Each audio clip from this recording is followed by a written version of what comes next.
Story की शुरुआत एक ऐसी भयानक और खौफनाक गलती से होती है जो कुछ घमंडी लोगों को सीधा मौत के घाट उतारने वाली थी। उन्हें अपनी जवानी और हथियारों पर इतना गुरूर था कि उन्हें लगा कि सामने वाला बस एक बेबस, लाचार और बहुत ही मामूली सा बूढ़ा किसान है। यही सोचकर वो लोग चुपके से उसकी जमीन पर घुस आए और बहुत ही बेरहमी से उसके मासूम और वफादार कुत्ते को मार डाला। पर उन बेवकूफ़ों को इस बात का जरा सा भी अंदाजा नहीं था कि जिस इंसान को कमजोर समझकर उन्होंने उसका मजाक उड़ाया वह असल में कोई आम इंसान नहीं बल्कि एक बेहद खतरनाक और जानलेवा एक्स मरीन स्नाइपर रह चुका था। एक ऐसा जांबाज स्नाइपर जिसने अपनी जिंदगी में अनगिनत दुश्मनों को धूल चटाई थी। अब उसने अपनी पुरानी बंदूक एक बार फिर उठा ली थी और अपने शिकार पर मौत का बिल्कुल सटीक निशाना बांध रहा था। क्या यह लोग जिंदा बचेंगे या स्नाइपर सही में उनकी खोपड़ी उड़ा देगा, और अगर हाँ तो कैसे? असल में इस सब की खौफनाक शुरुआत आज से कुछ दिन पहले मेक्सिको के एक छोटे से इलाके से हुई थी, जहां मिगेल नाम का एक छोटा और बहुत ही मासूम लड़का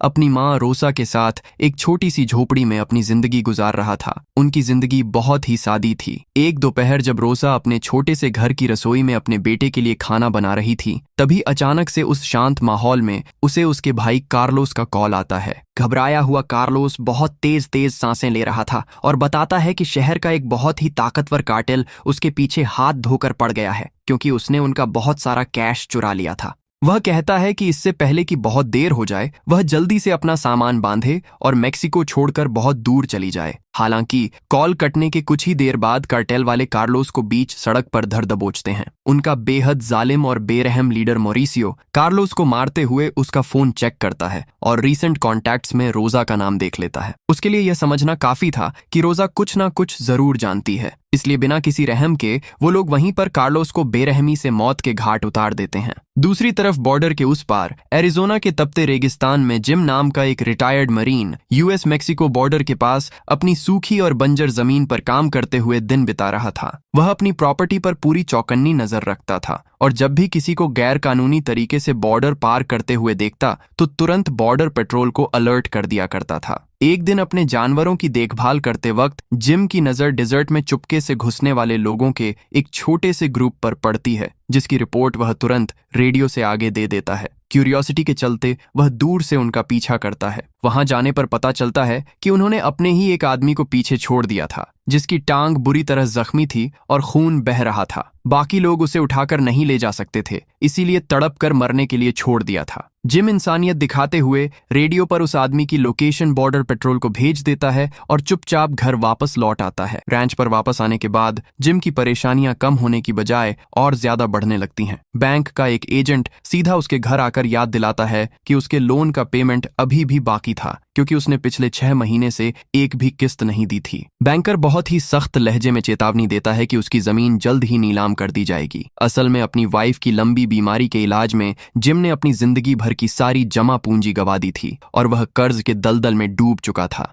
बैंक वाले खुलेआम धमकी देते हैं कि अगर पैसे नहीं लाया तो घर हमेशा के लिए जब्त कर लेंगे। आखिर में एजेंट बताता है कि पैसे का इंतजाम करने के लिए उसके पास सिर्फ 90 दिन का वक्त है। कुछ वक्त बीतने के बाद जिम अपने लिए कोई नया काम ढूंढने शहर निकला, लेकिन एम्प्लॉयमेंट ऑफिस वाले ने साफ साफ कह दिया कि उसकी ढलती उम्र के हिसाब से वहां कोई काम अवेलेबल नहीं है। फिर भी उसने अगले महीने कोशिश करने का एक झूठा वादा किया। हार न मानते हुए जिम अपनी बची हुई गायों को बेचने एक लोकल कैटल बायर के पास गाड़ी चलाते हुए पहुंचता है, पर वहां जो मामूली कीमत उसे ऑफर की गई वो बहुत कम थी, जिससे कर्ज का एक छोटा हिस्सा भी मुश्किल से चुकता। अपना सब कुछ बेचने के बाद भी उसकी परेशानी हल नहीं हो रही थी। पूरी तरह थका और अंदर से निराश होकर जिम अपना लंबा दिन एक नजदीकी बार में खत्म करता है। बारटेंडर उसके परेशान चेहरे को देखकर फिक्र में आ गया और तुरंत जिम की सौतेली बेटी सैरा को कॉल किया, जो बॉर्डर पेट्रोल में ही काम करती थी। सैरा जल्दी वहां पहुंचती है और आखिरकार जिम इस बात को मान लेता है कि वह कर्ज तले बहुत बुरी तरह दब चुका है और अपना घर खोने की कगार पर खड़ा है।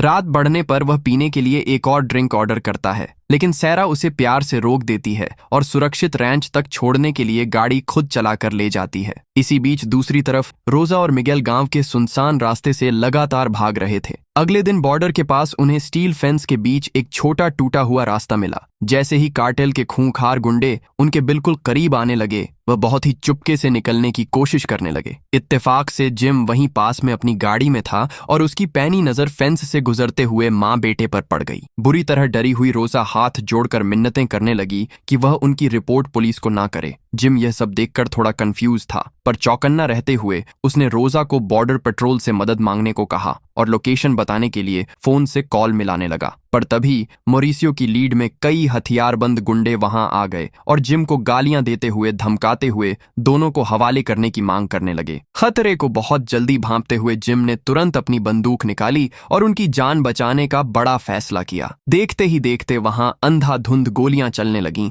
और जिम ने फुर्ती से बिल्कुल सटीक निशाना लगाते हुए एक हमलावर को वहीं धूल में मार गिराया। फिर वह रोजा और मिगेल को जल्दी से अपने ट्रक में बिठाकर बहुत तेजी से निकल गया। मॉरिसियो और उसके आदमी डिजर्ट के ऊबड़ खाबड़ इलाके में उनका पीछा करने लगे। इस खतरनाक चेस के दौरान मॉरिसियो छलांग लगाकर जिम के ट्रक पर चढ़ गया, लेकिन जिम ने पूरी ताकत लगाकर उसे धक्का देकर नीचे धकेल दिया। जब मॉरिसियो को यह पता चला कि जिम ने जिस आदमी को गोली मारी थी वह उसका अपना सगा भाई था, तो उसका गुस्सा 7वें आसमान पर पहुंच गया। अब मॉरिसियो को सिर्फ मिगेल नहीं चाहिए था, बल्कि अपने भाई की मौत का बेरहम बदला भी लेना था। वहां से अपनी जान बचाकर भागते वक्त जिम ने एक बात पर ध्यान दिया कि फायरिंग के दौरान एक गोली रोजा को लग चुकी थी। वह बहुत बुरी तरह जख्मी थी, कपड़े खून से लाल हो चुके थे और उसकी सांसें उखड़ रही थीं। अपनी बची कुची आखिरी ताकत को इकट्ठा करके वह जिम को एक मुड़ी हुई पर्ची और शिकागो का एड्रेस थमा देती है, जो उसके रिश्तेदारों का था। वह रोते हुए मिन्नत करती है कि किसी भी तरह मिगेल को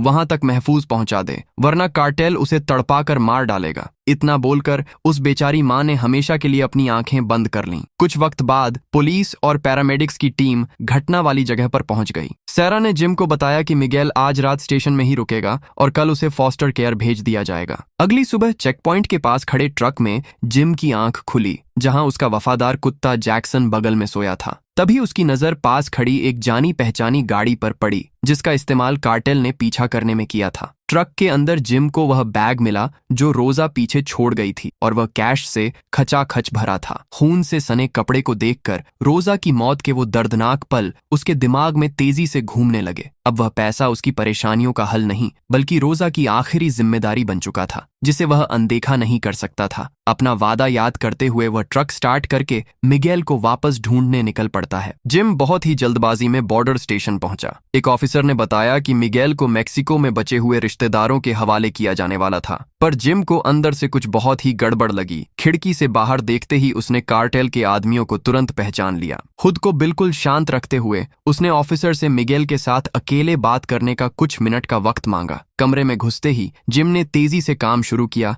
और मिगेल को चुपचाप हॉलवे से होते हुए एक साइड डोर से बाहर निकाल ले गया, ताकि किसी की नजर उस पर ना पड़े। और एक बार फिर दोनों बाहर की रोशनी में गायब हो गए। पार्किंग लॉट में शांति से खड़ा मॉरिसियो यह सब देख रहा था। उसने गुस्से में अपना आखिरी फैसला कर लिया कि वह अमेरिका का बॉर्डर पार करेगा और उन्हें पाताल से भी ढूंढकर मौत के घाट उतार देगा। वापस एरिजोना आकर जिम कुछ देर के लिए रैंच पर रुकता है, कुछ जरूरी कपड़े, हथियार और थोड़े बहुत पैसे इकट्ठा करता है। इसी बीच मॉरिसियो और उसके आदमी गैर कानूनी तरीके से बॉर्डर पार कर लेते हैं, जिन्हें देखकर डरा हुआ ऑफिसर बिना किसी विरोध के उन्हें आगे जाने देता है। जिम को मिगेल रैंच से थोड़ी दूर मिल गया और वह उसे बहुत सख्त चेतावनी देता है कि पकड़े जाने पर गुंडे उसे बहुत ही बेरहमी से मार डालेंगे। यह बात लड़के को समझ आ गई। गाड़ी चलाते वक्त जिम उसे बताता है कि वो शिकागो जा रहे हैं, पर लड़का शांत बैठा रहा। तभी मॉरिसियो सीधा जिम के रैंच पर गाड़ी चलाते हुए पहुंच गया। तलाशी में उसे क्रेडिट कार्ड की रसीदें और एक पुराना मरीन कोर्स का बैज मिल जाता है। उसे समझ आ गया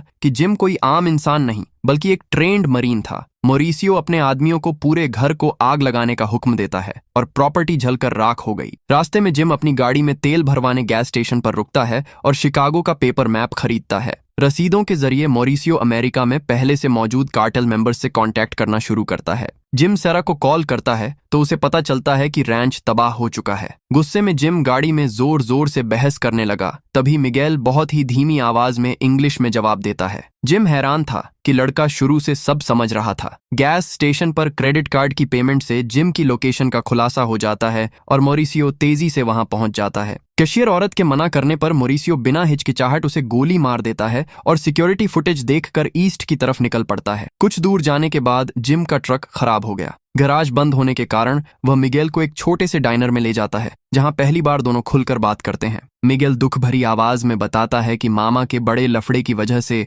कार्टेल पीछे पड़ा है और उसके पिता की मौत पैदा होने से पहले ही हो चुकी थी। ये जानकर जिम को बुरा लगा और उस रात वे मजबूरी में ट्रक में ही सो गए। सुबह जिम की आंख खुली तो देखा मिगेल और जैक्सन गायब थे। डर के मारे उसकी सांस अटक गई, पर तभी मिगेल पास की दुकान से खाने का सामान लेकर आता दिखा। ट्रक ठीक करवाकर वो अपना सफर आगे बढ़ाते हैं। कार्ड यूज करने से मोरिसियो को फिर से करंट लोकेशन का अलर्ट मिल गया। रास्ते में जिम अपने बचपन की बातें बता रहा था, तभी एक पुलिस की गाड़ी अपनी लाइट्स चमकाते हुए उन्हें साइड में रुकने का इशारा करती है। ऑफिसर पास आकर आईडी मांगता है। जिम शांत रहकर बताता है कि उसके पास लीगली रजिस्टर्ड बंदूक है। ऑफिसर जानबूझकर वक्त बर्बाद करते हुए धीमी आवाज में फोन पर बात कर रहा था। जिम तुरंत समझ गया कि ऑफिसर बिका हुआ है और कार्टेल को लोकेशन भेज रहा है। जिम सीधा पूछता है कि वर्दी से गद्दारी के कितने पैसे लिए हैं। ऑफिसर गुस्से में बंदूक निकालता है, पर जैक्सन उस पर छलांग लगा देता है और जिम पलटवार करते हुए एक जोर का मुक्का मारकर उसे बेहोश कर देता है। वो तेजी से ट्रक में बैठकर वहां से भाग निकलते हैं।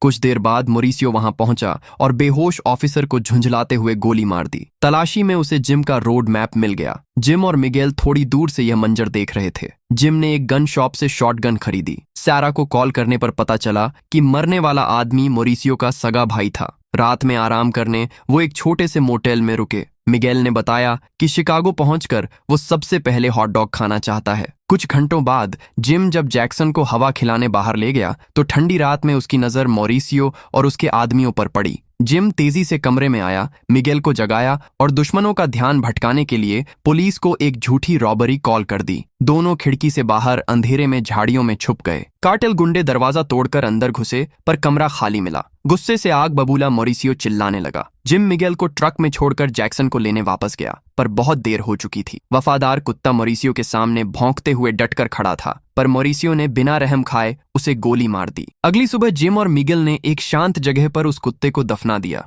मिगेल कार में कैश देखकर जिम पर लालच का इल्जाम लगाता है, पर बाद में दोनों एक दूसरे से माफी मांग लेते हैं। आगे चलकर वे एक छोटे से चर्च के पास रुके, जहां मिगेल अल्टार के पास घुटनों के बल बैठकर अपनी मां के लिए प्रार्थना करने लगा। प्रीस्ट के पूछने पर जिम ने बहुत नरमी से बताया कि उसने बच्चे की मां से वादा किया था कि वह उसे महफूज रखेगा। जिम ने सैरा को कॉल करके हालत बताई, पर उसने पुलिस को बच्चा सौंपने से साफ मना कर दिया, क्योंकि वह अपना किया वादा हर हाल में निभाना चाहता था। शिकागो की तरफ बढ़ते हुए मोरिसियो को मैप से उनकी मंजिल का बड़ा खुलासा हो गया। उसने शहर के कार्टेल मेंबर्स को हमले के लिए पूरी तरह तैयार रहने का हुक्म दिया। रास्ते में मिगेल ने जिम को राइफल से प्रैक्टिस करते देखा, तो जिम ने उसे गोली चलाना और हथियार खोलकर जोड़ना सिखाया। मिगेल ने कहा कि बड़ा होकर वो उन आदमियों को जान से मार देगा। जिम ने उसे सख्ती से समझाया कि किसी की जान लेने में कोई महान काम नहीं होता। रात होने पर उन्होंने एक पुराने ओवरपास के नीचे शरण ली। ठंड से बचने के लिए उन्होंने एक छोटी सी आग जलाई और पैसों की गड्डियां उसमें डालकर भड़काया। उनके लिए अब जिंदा रहना सबसे ज्यादा जरूरी था। अगली सुबह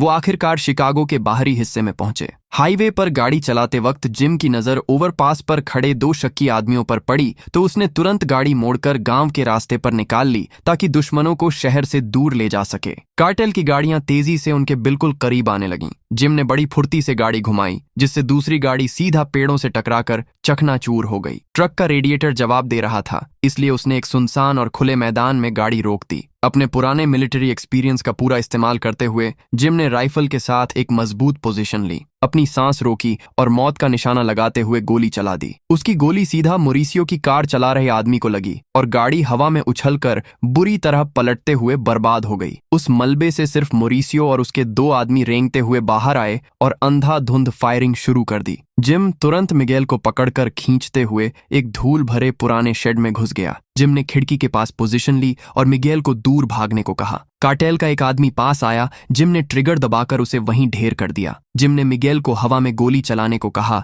ताकि दुश्मनों का ध्यान भटकाया जा सके। गोली की आवाज गूंजते ही जिम दूसरी तरफ से निकला और सटीक निशाना लगाकर दूसरे आदमी को भी मौत के घाट उतार दिया। अब आखिरी दुश्मन उनका लीडर मोरिसियो ही बचा था। कुछ ही पलों बाद मोरिसियो दरवाजा तोड़कर शेड के अंदर घुसा और उसने मिगेल को दबोचकर उसके सर पर बंदूक रख दी। उसने जिम को हथियार डालने का हुक्म दिया। जिम ने धीरे धीरे बंदूक नीचे रख दी। तभी मोरिसियो ने वह बंदूक मिगेल के कांपते हुए हाथों में थमा दी और ट्रिगर दबाने पर मजबूर करने लगा। वह चिल्लाकर बोला कि आज वह सिपाही बनेगा, लेकिन मिगेल को अच्छे से याद था कि जिम ने उसे बंदूक खोलना कैसे सिखाया था। उसने बड़ी चालाकी से बिना मोरिसियो की नजर में आए बंदूक की गोलियां बाहर निकाल दी थीं। जैसे ही उसने ट्रिगर दबाया, सिर्फ एक खाली क्लिक की आवाज आई। एक पल की इसी भारी चूक ने जिम को मौका दे दिया। जिम बहुत तेजी से आगे झपटा और उसने मोरिसियो पर जानलेवा हमला कर दिया। मुक्के बरसाते हुए दोनों फर्श पर बुरी तरह गुत्थम गुत्था होकर भिड़ गए। इस भयंकर लड़ाई के बीच मिगेल ने बंदूक उठा ली और निशाना तान दिया। मोरिसियो उसे गोली चलाने के लिए उकसाने लगा।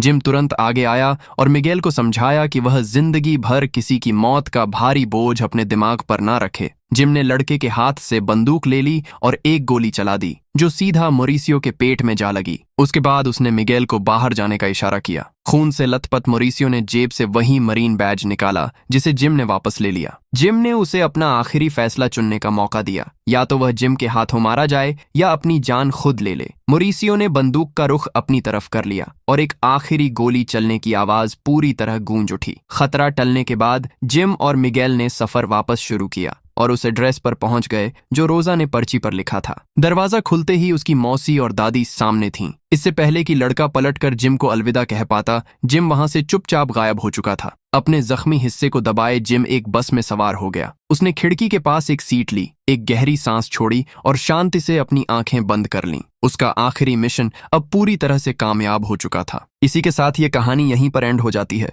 तो दोस्तों, आपको ये कहानी कैसी लगी कमेंट में जरूर बताना और ऐसी ही कहानियों के लिए हमारे चैनल को सब्सक्राइब जरूर करना।